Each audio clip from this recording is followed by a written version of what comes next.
But I think it's just the putting the interest of the community above self at the end of the day. Like, it's just like, this is important in order to make progress and to be in a better place, hopefully in the future.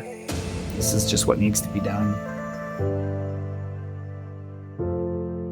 Hey y'all, welcome back to the Deeper Pulse. I spent this past week in the LA area attending a conference and also the downtown No Kings protest. Needless to say, I have a lot to share about that. So I'm going to be dropping a bonus episode over on Patreon later this week if you're interested. You can check it out along with nearly 100 other bonus episodes over at patreon.com/The Deeper Pulse. Check it out with a 7-day free trial and subscribe for as little as $5 a month, gaining access to all the extras. I really urge you to support independent media creators out there, especially those you feel you can trust to get news, information, and opinions from. All right, on to today's episode.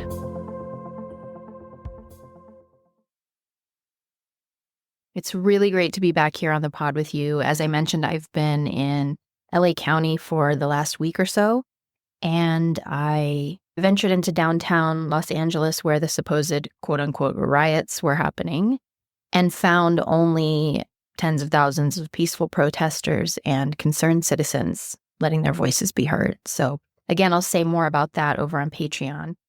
But first, I want to flash back to November, which is just a few months after I wrapped the Culture series.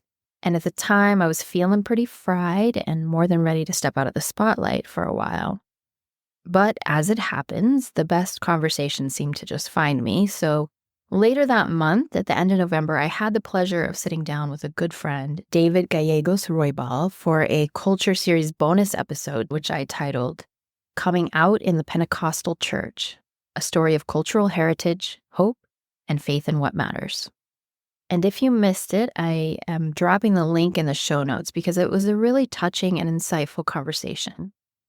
In large part because David gives his whole heart to everything, including his husband, Mark, who is also featured on the podcast in episodes 60 and 61, which are two of the most downloaded episodes to date. So I'm linking to all of that in the show notes because it's Pride Month, and as discussed in said conversations, showing up in support of queer folks is about way more than rainbow capitalism. It's about centering LGBTQ+ stories, challenging bigotry when you see it, and creating spaces of equity and inclusion. Which brings us to today's episode. So this week, we're kind of sort of picking up on the last drop here on the main feed where I spoke with Lama and Julie, founders of Rural Organizing Initiative, community organizers who live and serve here in Cottonwood, Arizona, and surrounding communities. If you listen to it, you already know a little bit about the work that ROI does, and you heard us speak about the Penny Peace Project and ROI's successful efforts to disarm a culture war that erupted here when a local drag show production was coming through town. This regional drag company offers family-friendly shows in many rural communities across Arizona.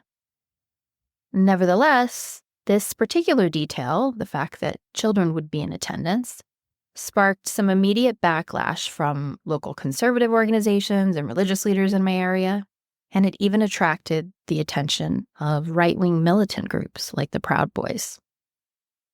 But despite this pushback, the event organizer, who you're going to meet today, Christopher J. Hall, refused to give in to the bullies and the Bible beaters. He stood his ground, and integrity, strength, and fortitude brought together a local community and sparked activism that is burning bright to this day. And this year, I'm very thrilled to report that the Arizona Drag Show is returning for a sold-out performance in an even bigger venue. Christopher J. Hall is a lifelong activist who is also known by his drag persona, Miss Nature. And this past week, he shared his personal story in a CNN exclusive. I'm going to link to the feature article in the show notes, and you're definitely going to want to check it out. But you might want to grab yourself a box of tissues first, because if you're anything like me, you're going to need them. Because in it, you're going to hear from Christopher and his father, Terry, who years ago staged a intervention to save Christopher from his emerging identity. In the article, Terry bravely shares his regrets and explains why he's since become one of his son's biggest supporters. Christopher and I are releasing this episode as a follow-up to this CNN feature article, and here you're going to hear more from him. He's going to share with us more about his childhood and how he got involved in activism after coming out as a teen, and how all of the above led him to discover Miss Nature. We take time to really dig into some misconceptions about drag, and Christopher shares more about Miss Nature LLC and her mission to co-create inclusive spaces for LGBTQ+ folks so that they can connect and thrive within their local communities and in solidarity with others who've long been marginalized. I enjoyed every second of this conversation, and I think you will too. So let's get to it.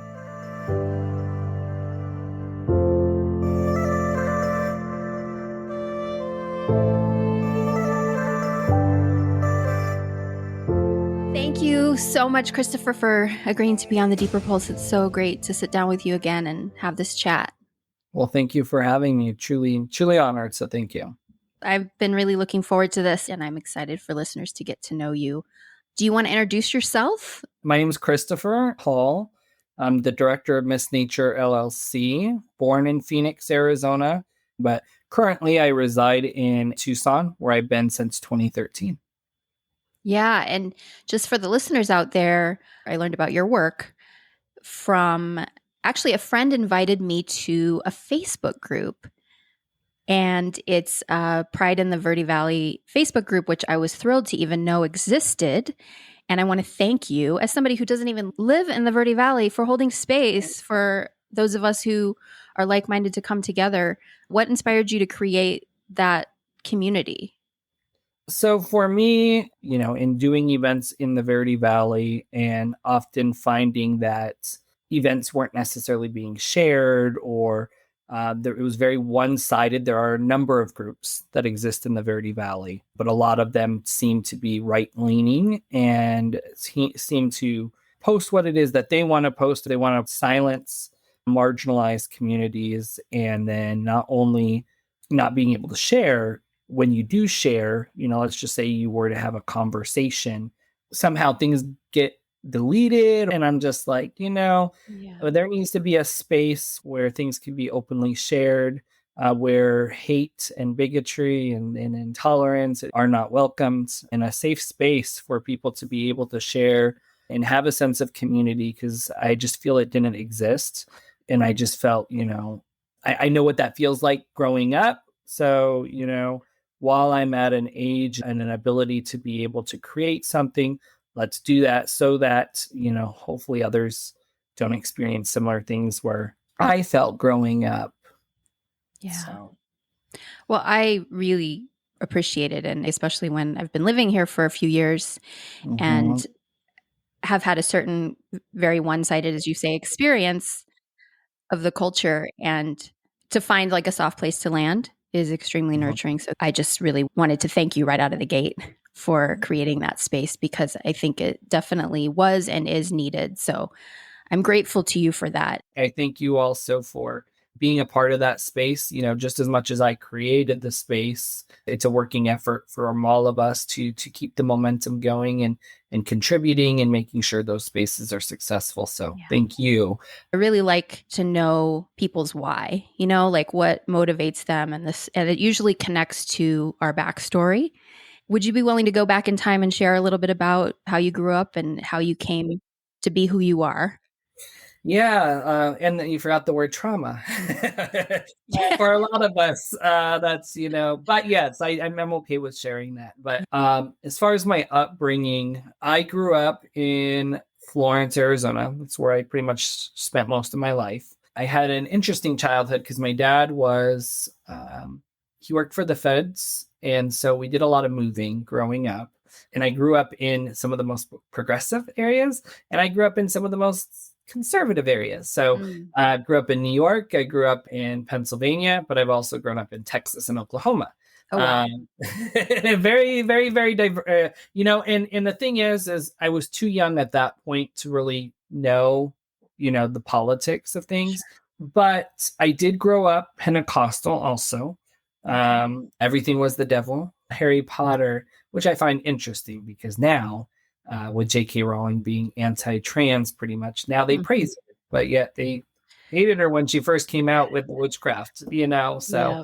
but my upbringing was not relatively easy. 2000, not to age myself here, but when I was 11, my parents split and divorced. So I kind of come from a, broken household, what have you. So that was in itself challenging. It was the seventh grade in which where I was like, okay, I know, I'm different. I am attracted. It was gym class, PE. Mhm. It's like, Mhm. oh, okay. So Yeah. but I pretty much suppressed that. I did tell one friend, I think at that point, who's been my best friend since I was 6. So we've been friends 30 years now, and she's still one of my best friends today. So I did tell her, but then kind of suppressed it pretty much until I was about 16. And that came from, again, growing up Pentecostal, and just some of my experiences in school, there wasn't a lot of other gays. If there were gays, I saw how they were treated. I Yeah. did not want that for myself. Sometimes, unfortunately, and I think a lot of us probably, I don't know, probably do this. I don't know. There's parts of me that I would engage in activity. Oh, if I bully the gay kid, I won't be seen gay. That's right. Unfortunately, at some points in my life, I was that kid to kind of hide my own identity. Mm. Um, and when I first did come out, my dad was pretty, and my dad is an amazing person. We're currently working on a article with CNN, and the whole story is about me and my dad's relationship. And so he's done a whole 180, like completely now. But when I first came out, he invited the church to my Mm. house Mm. and I came home For like an and intervention. yep, I wanted nothing to do with it. I pretty much walked out, and thankfully I had other family support to come get me, calm me down. You know, yeah, it was hard. I've grown thick skin since, I think, for the most part, as a result of my upbringing. But I also realized that all our stories are different. And, for me at this point is just trying to be that person who can relate, but also be there for others and help others. I find people reaching out to me, whether it be parents that have children who just came out, whether it be children who are not being accepted. I've had a number of individuals do that. And so I hope that answered your question.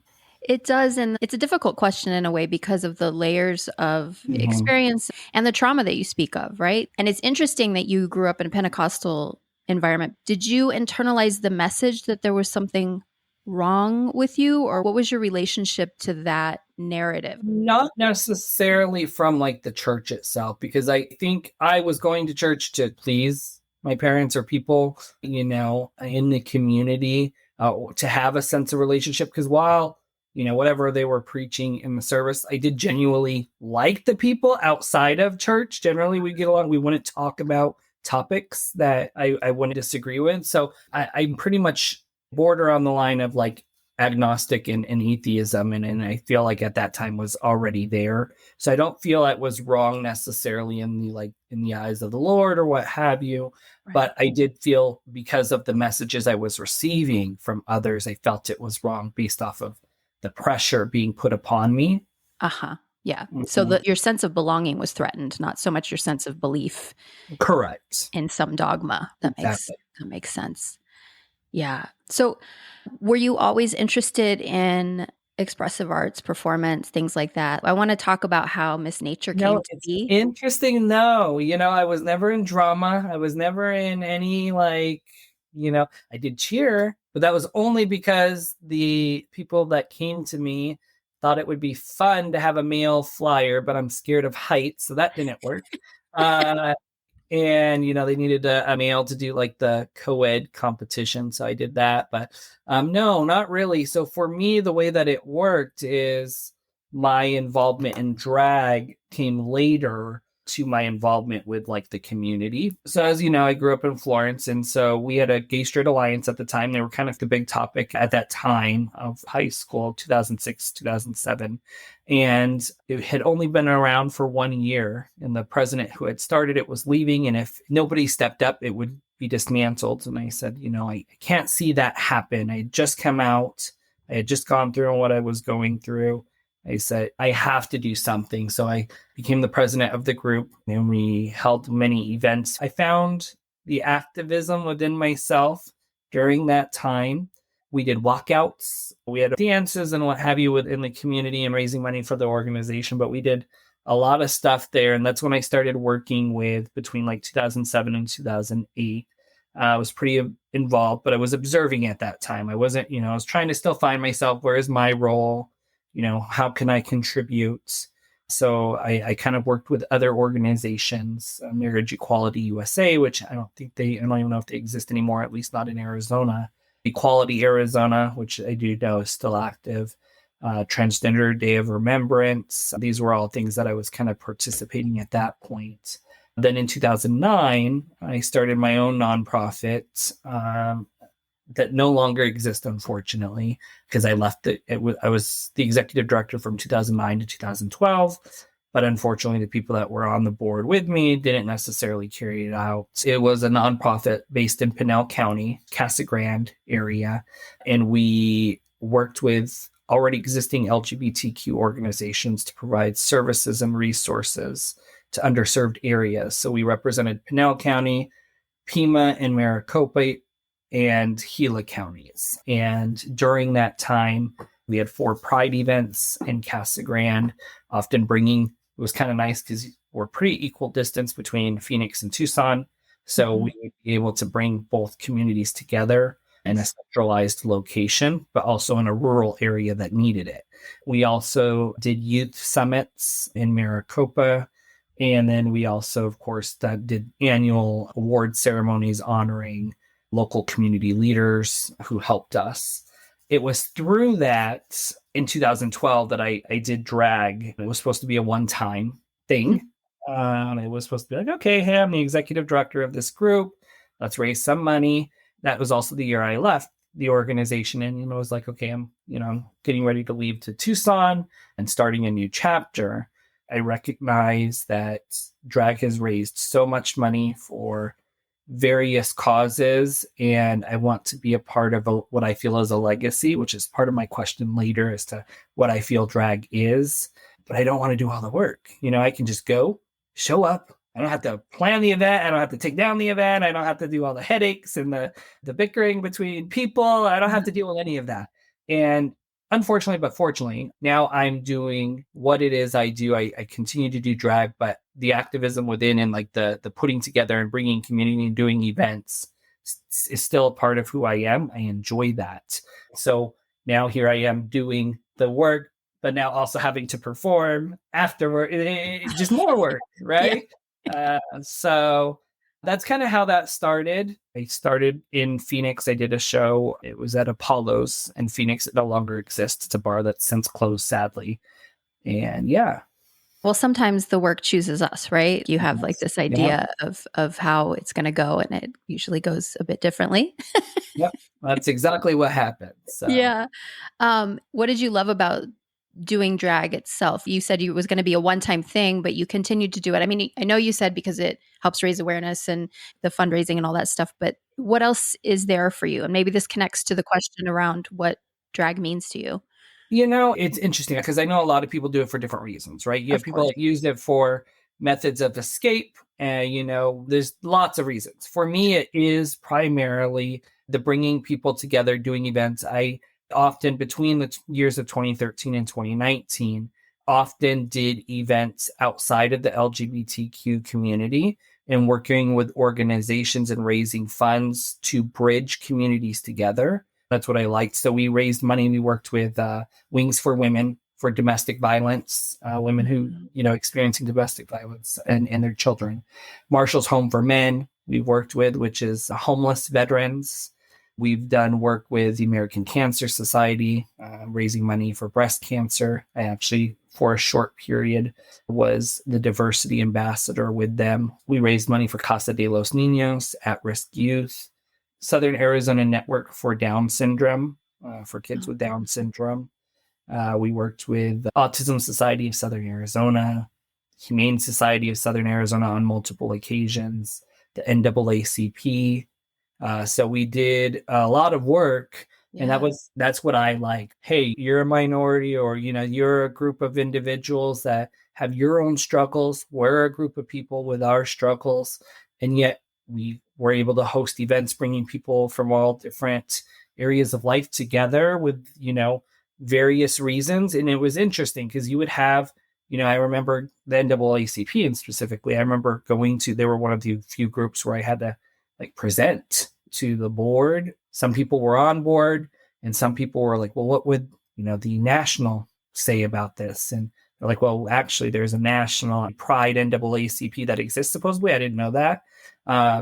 And so it was just kind of beautiful when you look into the audience, because you see people that are, okay, I'm here for the NAACP, and you have people that are like, I'm here for LGBT. Yeah, I'm sure there's people that were both, but you also had those individuals that were there for one, but yet still there collectively. And I just found beauty in that. And that's just what I love. I enjoy that.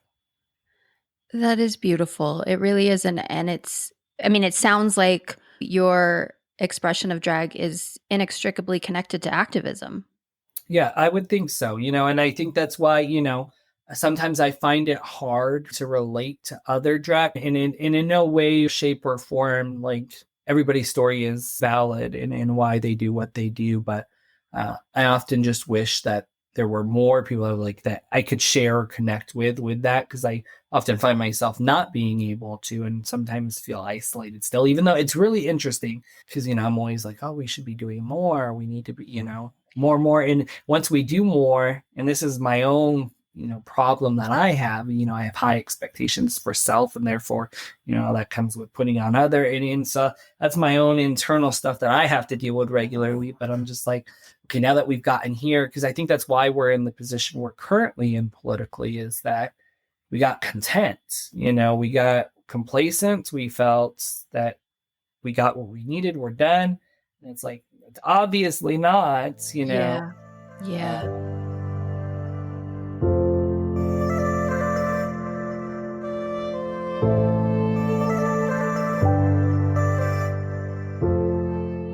Well, and I think it's also important to underscore, we'll obviously return to the activism piece because it's part of what brought us together in this conversation. But I appreciate you sharing that transparently, because it underscores something that is critical, that needs to come through in any conversation like this, which is that, especially within a marginalized community, the culture is not a monolith. Everyone's doing drag for their own reasons, and everyone's has their own motivations, and everyone has a different vision for what they want. Do they want it to be a communal thing? Is it a personal thing? Is it there's a million different answers. As many people as there are, there's that many reasons for doing what we do. There's room for all of it. And even within an activist movement, we can feel lonely when we don't find people with whom we have as much overlap as we would like. And I appreciate that you shared that, because I think it's something that we all need to be reminded of, because we think, oh, I'm going to go to this group and find belonging, and it's going to fulfill and check all the boxes. And it's not usually how it works. Not at all. No. Yeah, no. And because you go and you're thinking, and then you realize that there's all this stuff going on behind the scenes, and that kind of separates us. And it's That's right. And then you sometimes come out feeling defeated, and you're like, oh, do I want to go back? But yet, if you don't, you're like, I'm going to be just as lonely. You start to question what's important to me, what's not important to me. Yeah. And that's where that ever changing journey comes. You're constantly learning, and And being in community is to experience friction of sorts. I think that's something I'm really learning to come to terms with. The part of me, I had cultic experiences. So there was a period of time where I just couldn't do groups. But even in like re-engaging in community and realizing because we're not all the same, we're not going to share the same beliefs and ideas all the time.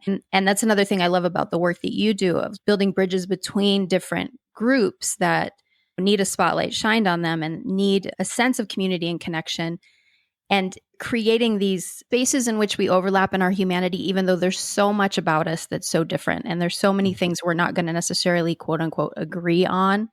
There might be a little friction there, but we can sort of get underneath that and try to connect to each other's humanity and make room for that diversity. I mean, isn't that really what DEI is supposed to be all about, is making room for all of that? It's just, it can be easier said than done when we're yearning for validation, though. Right? It makes it complicated. And all of that to say, I was fascinated when I was looking at your website and reading about your organization. And one of the things you seemed to emphasize was rural connections, rural communities. Do you want to talk a little bit about that, why that is? Yeah, so I grew up in Florence. Florence was equal distance to Tucson and Phoenix. And for me, fortunately, I had the means to go to these areas and seek resources and seek community that not everybody has for different reasons, whether, accessibility is a huge issue. And so my biggest thing is, you know, if everybody leaves, and we see this, with each election and what have you, is that people leave for larger communities, which again, people all need to do what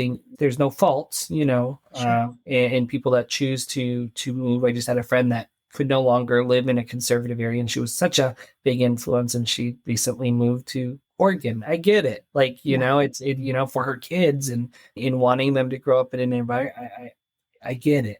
Yeah. But there's gay people in every community Yeah. across the nation, and people should be able to live in their communities and be active members of their communities without having to leave. And yes, they may be gay, but it's that that should be secondary, third, fourth. They're this, and they happen to be gay. Right. And I think too often that, and I get it, people just, activism isn't for everybody. I have to remind myself of that oftentimes because, like I said, I just always expect more. And sometimes I think that comes across not always the best. I get it. So for me, going to rural communities, it's just the hope of reaching those people that don't have accessibility. Hey, maybe for that split second, it gives them it, because that's what it did for me. Like, it was because one incident had a pretty profound impact on my life. When Equality Arizona, they came in, I was attending college at the time, and they came to the campus and showed Freeheld, which is a movie, independent film about a lesbian couple. One of the women was a police chief for 25 years, and they were probably not going to give her pension because of her sexuality and the struggle. And I was like, that movie and that just experience that one time, like, changed my life. Like, it was Yeah. crazy. And so to me, it's hoping. My hope is going to communities, they start their own thing, they develop something, and then I move on and say, okay, what community can we do that in next? Nice. And so that's kind of where I'm at. I've seen pretty great things come out of some of the tour stops in which we do. We did Payson one year, and they now have a Payson Pride organization as a result of our events. So we did Havasu. We continue to do Havasu. They have a group similar to the Verity Proud group that was created by a friend of mine. And that group almost doubled in size as a result of the Pride Tour. And so it's like those things. I'm like, okay, something's happening, something's good, Yeah. making progress here. Yeah. Uh, and that's what motivates me and makes me want to continue. There's definitely the struggles and the other side of things that make me sometimes question, like, am I doing the right thing? But I just have to remind myself of those moments to keep pushing, because there's definitely sometimes I'm like, is it, there's just a lot of the negative, the nasty side of things. Yeah. Whether it's the people that are in disagreement and, in the turmoil that then exists, like for Cottonwood, Verde Valley, all of this, it's the area that we have the most issues in any other area that we go to in the state. I don't know why it is. I Hmm. don't know what it is, but In every other area, yeah, we have little minor things, but nothing like Yavapai County.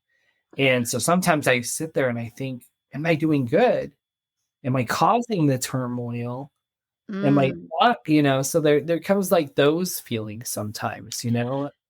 Right. It's like it's kind of internalizing the gaslighting of the pushback, right? They're Yeah. saying you're the problem. And at a certain point, and we've all been there, where Mhm. there's somebody or some community or whatever saying that we're the problem, and we start to second guess ourselves like, maybe I'm the problem. But I really wonder with Yavapai County, and I would love for you to share just a little bit about, from your perspective, what the journey's been like, doing the tour in general in these rural communities in particular, and then coming through Yavapai County, and there was a whole lot of pushback for a while. And by the way, congratulations, the show sold Thank out in you. Jerome. Yes, it did. It did. And it ideally could have more if it held necessarily the capacity. So Wow. I think it's good that we're, a month away and it's sold out. So thank you. It's Yeah. incredible. I'm so excited about it. And it was a challenge there for a while. You weren't even sure it was going to happen because the venue, well, I don't want to say that. It sounded to me like Christopher was sure it was going to happen, but Correct.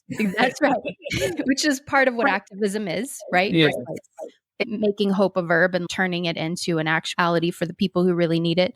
Do you want to give people an overview of kind of the kind of pushback you've been Yeah. facing? So, I mean, the pushback started. So, our first time coming to Yavapai County was in 22. We first did a show in Prescott. And when we were there was people running their ATVs with their American flags, and there was some people like just trying to what we felt causing fear in Yeah. in the people attending. And I think that's a constant tactic that is used. Mm. But we luckily had worked with the Hilton. That's where we had the events, and the staff there was amazing, and they helped work with local law enforcement. We had like a liaison. I don't remember his name at the top of my head, but they even wrote me after the event asking how they did in terms of the event and how that went for them. And then 23 was the big year when we came to Cottonwood, when, we had some pretty large organizations that showed up that were in opposition of the event. And, I believe, and we're trying to figure out the numbers. This came up during the CNN question, but I believe there was 80 officers that ended up surrounding the building, and from 5 different departments. Uh, Wow. and again, it was a scare tactics. It was people walking like in militia-like form, like with guns that like look like they're like, it's not even like a regular gun. I mean, it was like almost like A army. weapon of war. Yeah, weapon out, like, and they were like marching in, like, I was like, what is this? And so there was the countless attacks on city government, and Mhm. they were constantly trying to bully them, in which unfortunately I think while some of them were, supportive, fear, I remember going to one town council meeting. I went to multiple, but one in particular where there was, and she's no longer on the board, and I can probably see why.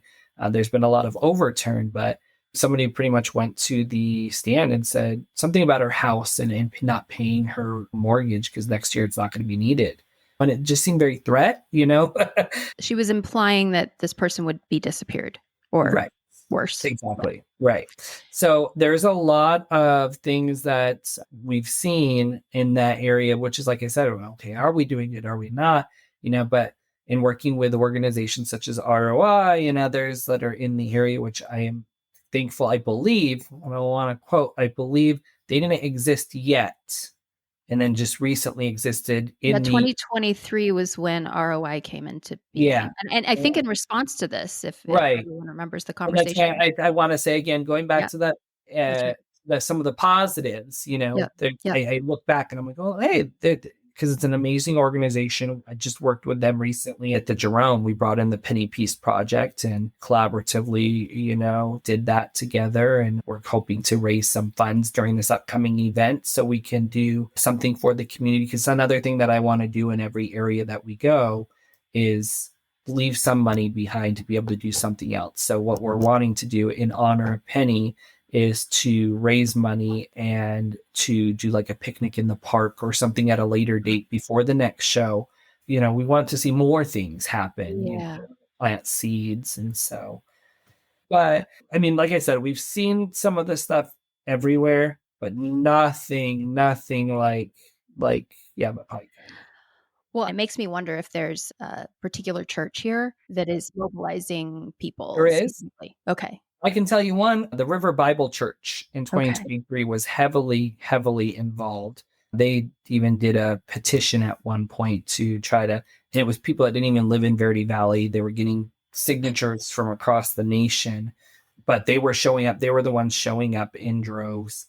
I would say probably about 200 people. They had to move where the town halls were happening to the largest building that would withhold the number of people that was showing up. And even then, people would be outside because they couldn't get in because it was overpacked.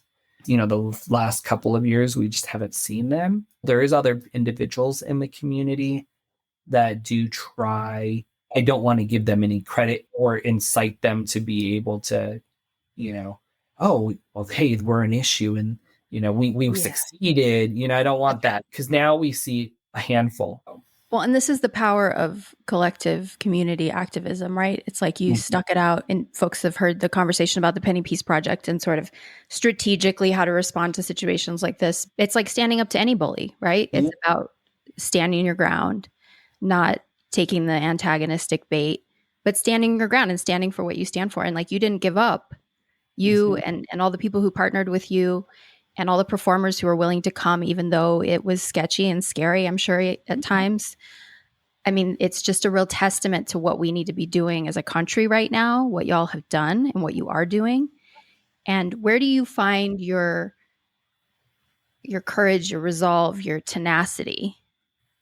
It's a good question. I think, like I said, and just seeing the impact that it has had, I think for me, that's kind of all I need. At the end of the day, I don't fear much. What's going to happen happens, but not that I would ever want anything to happen, but that's just, I think it just comes with my own experiences and not being afraid to be that voice. I don't know where it comes from. I understand why a lot of people don't want to be that person. But I think it's just the putting the interest of the community above self at the end of the day. Like, it's just like, this is important in order to make progress and to be in a better place, hopefully in the future. This is just what needs to be done. Very well said.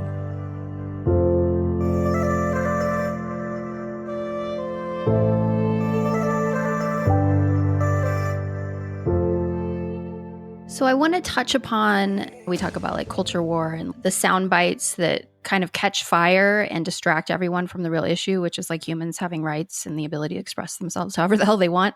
And one of the things that became a flashpoint on the right that I think could use us just chatting about a little bit in terms of a reality check is this idea that like drag and children don't mix.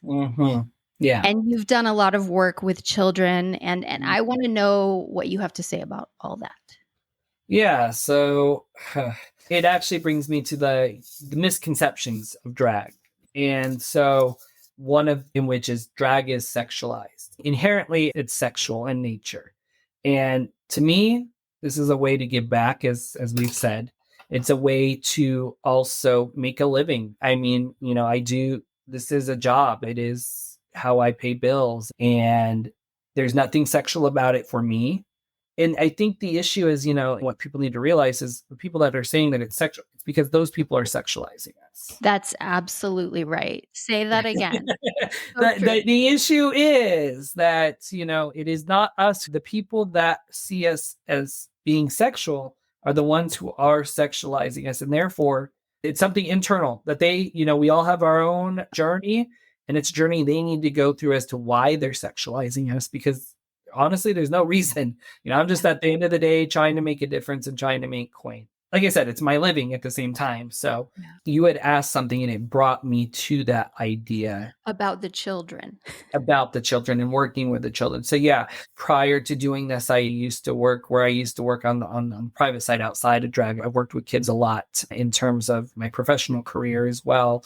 Working with kids with disabilities and what have you, and helping them get services. And I find it interesting that this one individual that follows us in Jerome brought a child to the town council meeting. I've seen him a couple of times. I've seen them provide him notes as to what to read. We get into this grooming aspect of, that drag is groomers. Yeah, talk about a projection. Yeah. And so I find it interesting if you can have a child in church talking about issues that are if they can understand, or you can try to teach them how it's wrong. You're telling me on the opposite that they do understand. They're at an age of understanding and making decisions. Yeah. So that's another thing that I think is a common misconception, is that we groom, when I feel the opposite and feel that it's the opposite side that grooms. And the only thing that they're trying to do at the end of the day is, hopefully by the time they're 18, if we can keep this group out, we can groom them to be who we want. And so that's definitely the issue. I think the misconception is, who's the groomer? Mm-hmm. I honestly, truly believe, looking at my experience with the church often is grooming children, not drag. I 100% agree. Because what are they grooming them into? They're grooming them into gender essentialism, conformity, and drag, and queerness, and what the LGBTQ plus community stands for is all about freedom of expression. And you don't have to check one box, and you can be who you want. And it really is like the ultimate projection to say that y'all, or any of us who support queer expression, are grooming children. I'm glad that we're naming the irony therein. Yep. Yeah. No, it's one thing that bothers me more than anything. I actually, when I was a youth, I was working with an organization called HERO. Unfortunately, they don't exist anymore. Amazing organization. Human and Equal Rights Organizers is what it stood for. And they also were a catalyst to my activism, because they did what was called like guerrilla gay bar. They would go out to a gay bar that was traditionally straight, and it would be influxed with a bunch of gay people. It would be a gay bar for one night. They would do like just great activism. And so one of the things we did while we were with them, when Exodus existed, the Pray the Gay Away movement, there was a bunch of children that were sent by their parents to a church. And I went undercover as a youth that was supposedly sent by my parents. We had two of the adults with the Human and Equal Rights Organizers, who were my parents that day. And I went in and I gave resources to kids. Wow. While they were listening to this horrific message. And so, it's just what I love to do. I don't want people to feel what I've had to feel, at the end of the day. I don't want them to go through the same pain. Yeah. Kind of touch on this during shows. And, oftentimes we'll ask how many parents brought their kids today, and then thank them, because, and then have a heart to heart and just give them a hug and say, I wish I had this, It's a very powerful moment, I think, because, I'm trying not to tear up as I think about it. It's why I do it. I think a lot of times people also have this understanding that, why do you want kids? I don't want kids. That's not 95% of our shows are adults.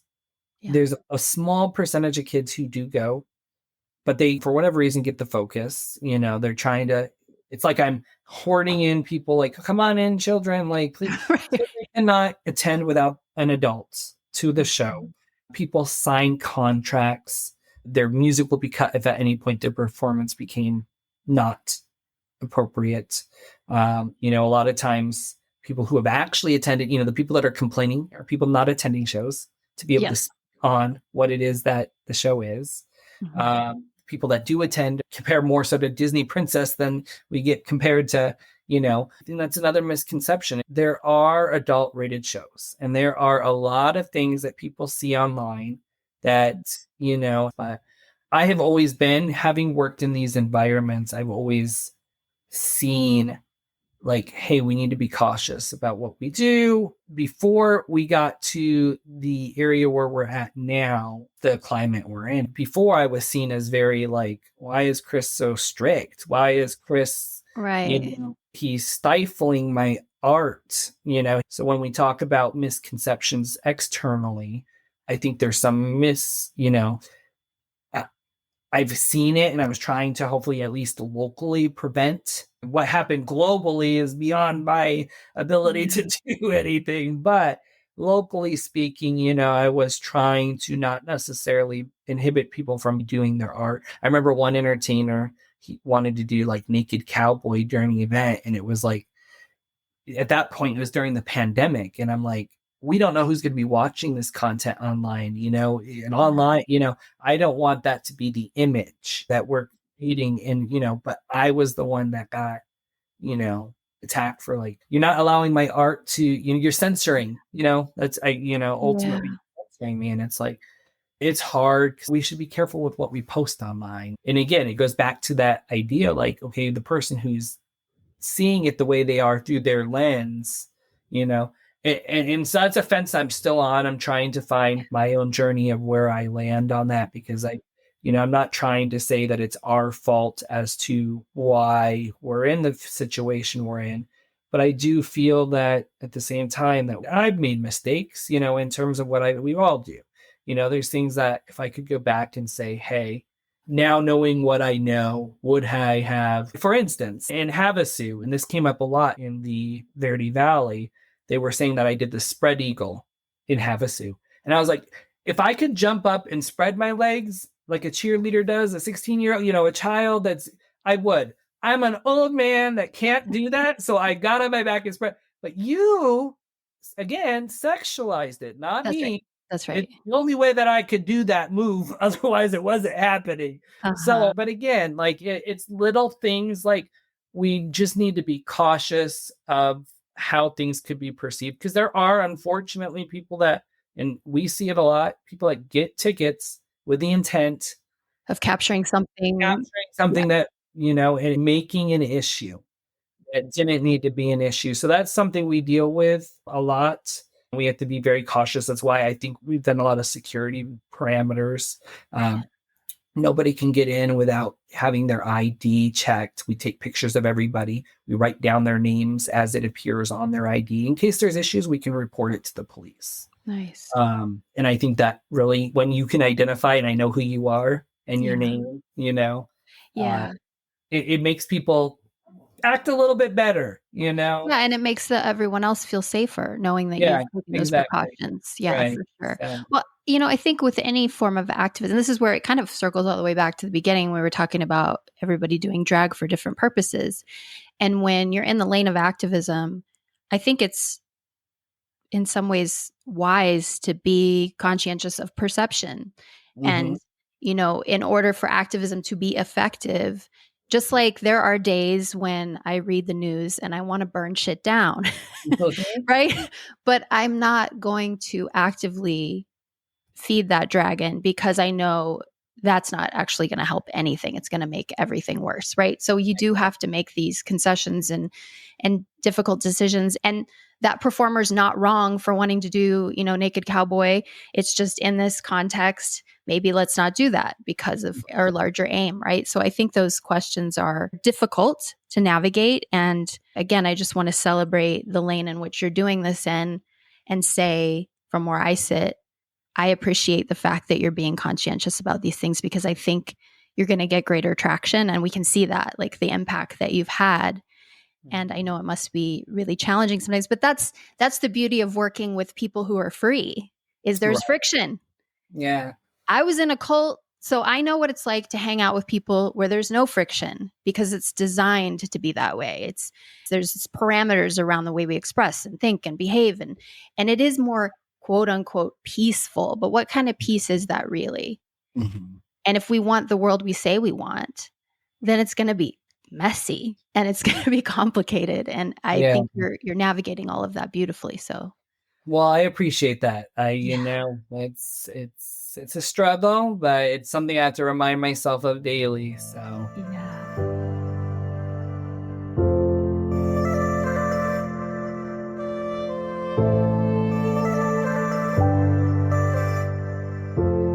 I'm curious, as somebody who grew up in the kind of environment you grew up in and is doing the work you do now and has worked with so many children And this idea that like children should be able to go to drag shows or shouldn't they be able to go to drag shows really takes the agency away from the children themselves, who should be able to choose which groups they want to belong to and where they want to connect and who they want to be. And what would you say to those children? Oh, that's a good question. Because it's really hard. Because the reality, unfortunately, of the situation is the parental For hold. sure. Unless they get emancipation, Yeah. whatever. It's that whole Trevor Project. It gets better kind of campaign. But ultimately, who your parents want you to be it's then becomes their dream, their reality, what they see for you, their vision. Yeah. And it may be different from yours, more than likely it is. Like that, there's no way that any of us really, unless we were groomed to be a spitting image of somebody, right, that we're not going to be different. All of our experiences are different. And so, you just have to realize that, give time, try to get them connected to services like PFLAG, to maybe hopefully have their parent, there's not a real answer for everyone, because I think we need to take time to listen to individuals where they're at. What is their barrier in the moment? Like what are the obstacles they're facing, and meet them where they're at. Yeah. I think that's and I think we just all need to do that a little bit more. We have these solutions that are supposed to be catch-alls, but it's bigger than that. You can't really fix an issue that you don't understand. You first have to get to the root before you can even have a solution. So I think it just really depends on that child. And for me, what I do strive to do is try to understand that child's circumstance before being able to give any kind of opinion, because a blanketed opinion, while it sounds great, in words, it's not often helpful. For sure. It needs to have a little bit more meaning than that. Definitely. Yeah. Yeah. Going back to the hero, they had a really good initiative that they were marching or walking 1 mile for every year that Arizona did not grant equal representation to LGBTQ plus individuals. And so in 2011, another thing that kind of really inspired me, I did march. We walked 99 miles. It was not consecutive. It was over a span of 10 days. In August, though, we do this in August in the state of Arizona to show this is how important it is. We wanted to do it in the hottest month. But I remember an individual who they walked with us when we had done Parker. We did. So what would happen is we pretty much did it in like 12-mile increments, 10 to 12 miles. Then we would drive a van to another area. Then we did like Yuma. We did Bisbee, Clifton, like really small cities. Sierra Vista, which is a little bit larger, but in Sierra Vista, Tombstone, this individual joined us and they marched. Then I hadn't seen them for many years. Fast forward 7 years later, and I think it was 2018, I ended up performing at Bisbee Pride.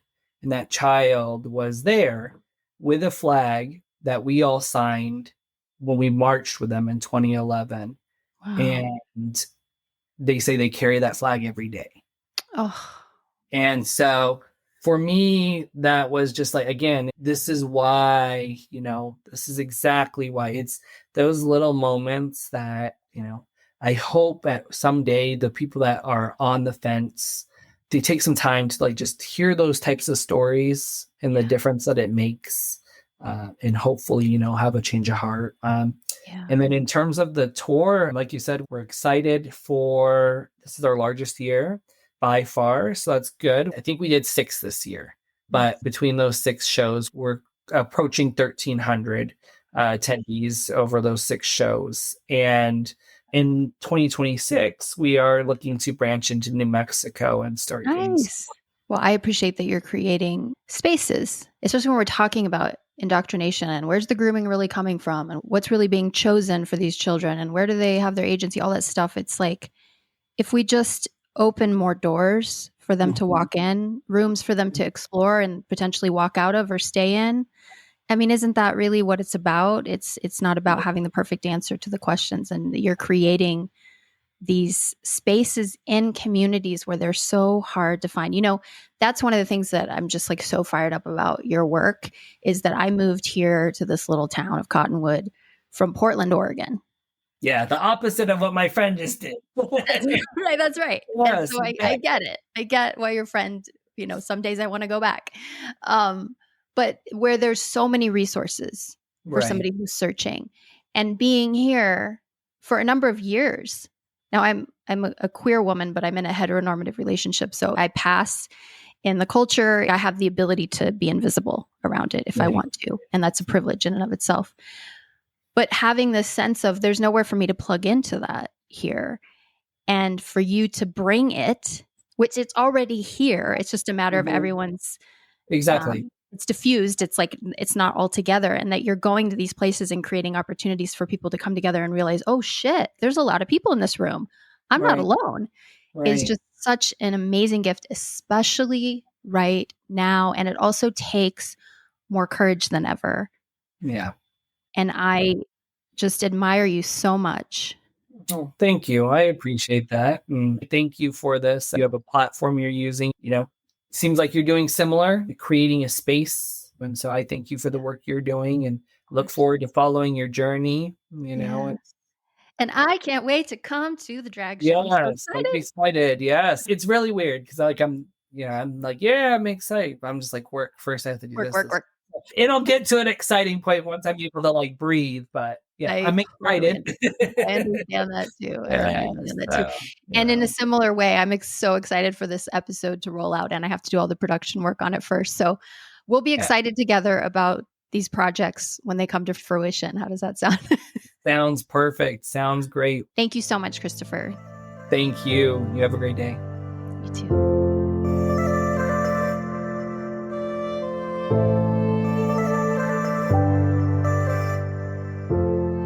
Thanks to Christopher, Miss Nature, and all drag queens out there doing beautiful work.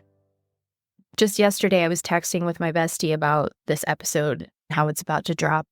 And I shared the link to the CNN feature about Christopher and his dad, Terry. And she read it, and the text she sent back to me was just too perfect not to share. Her reply: why do people hate beauty, joy, and fun?